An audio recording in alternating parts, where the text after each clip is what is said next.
அரவிந்த் கெஜ்ரிவால் விவகாரத்தில் அமலாக்கத்துறை நியாயமாக நடந்து கொள்ளவில்லை என டெல்லி உயர்நீதிமன்றத்தில் பரபரப்பு வாதம் நடைபெற்று வருகிறது. விவரங்களோடு இணைகிறார் நமது செய்தியாளர் வெங்கடேசன். வணக்கம் வெங்கடேசன், இந்த வழக்கு குறித்தான முழு விவரங்கள் என்ன?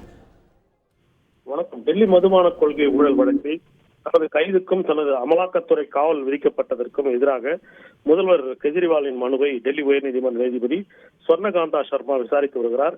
டெல்லி முதல்வர் அரவிந்த் கெஜ்ரிவால் சார்பில் மூத்த வழக்கறிஞர் அபிஷேக் மனு சிங்வி ஆஜராகி டெல்லி முதல்வர் அரவிந்த் கெஜ்ரிவாலை தற்போது கைது செய்ய வேண்டிய அவசரம் என்ன என்றும் டெல்லி முதல்வரின் கைது மக்களவைத் தேர்தல் நடைபெறும் போது சம வாய்ப்பு மறுக்கப்பட்டுள்ளதும் அரசமைப்பு சாசனத்தின் அடிப்படை கோட்பாடுக்கு எதிராகவும் அமைந்துள்ளது என்று வாதிட்டுள்ளார்.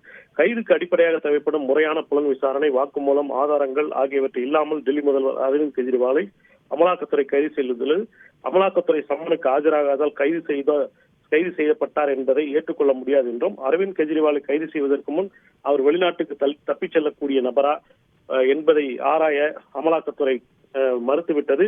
மேலும் டெல்லி முதல்வரின் பங்கு தொடர்பாக மேற்படி புலன் விசாரணை செய்ய வேண்டியுள்ளது என காவல் கூறும் மனுவில் அமலாக்கத்துறை தெரிவித்துள்ளதும் கைதுக்கு அடிப்படையாக கொள்ள முடியாது என்றும், இந்த விவகாரத்தில் அமலாக்கத்துறையின் நடவடிக்கைகள் நியாயப்படுத்தும் வகையில் இல்லை, எனவே அவருக்கு முறையாக ஜாமீன் வழங்க வேண்டும் என வாதிடப்பட்டுள்ளது. அமலாக்கத்துறை பிற்பகல் உணவு இடைவேளைக்கு பின் மீண்டும் அமலாக்கத்துறை சார்பில் வாதங்கள் முன்வைக்கப்பட உள்ளன.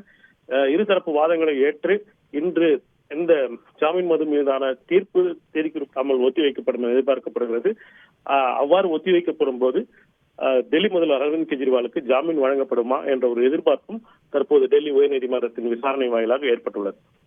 உங்கள் முழு விவரங்களுக்கு நன்றி வெங்கடேசன். செய்திகளை உடனுக்குடன் தெரிந்து கொள்ள உடனே சப்ஸ்கிரைப் பண்ணுங்க.